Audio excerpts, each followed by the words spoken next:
The Ethiopian Disaster Risk Management Commission reports the Afar and Oromia regions are near the epicenter of seismic activity. Ethiopia's government is monitoring the situation closely with seismologist experts. Cynthia Ebinger is professor of geophysics at Tulane University and has spent the past 35 years working in different parts of the East African Rift Valley.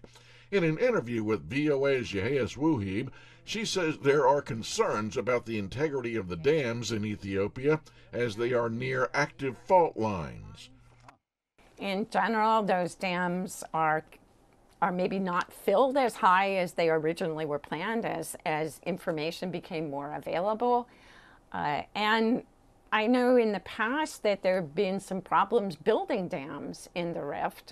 There was a failed dam on the Kesem when there was an underground reservoir that was captured and caused failure of a dam before it was completed.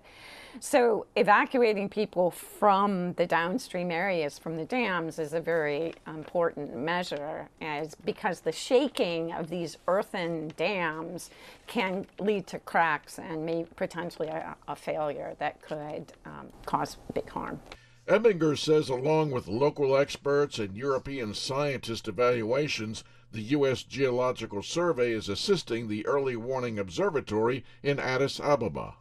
There's a network of seismometers in the country that telemeters information to the observatory. They provide near real-time information on the locations of those earthquakes. They look for patterns in the earthquakes. There are differences in the kinds of shaking that happen that help us understand, is it magma, or is there molten rock involved, or is it just a rock, an earthquake, a typical earthquake?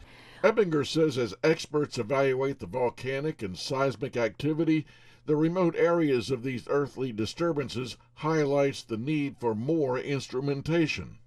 One of the concerns, the biggest concerns at the observatory, is that they don't have enough instruments in the area to precisely determine the depth.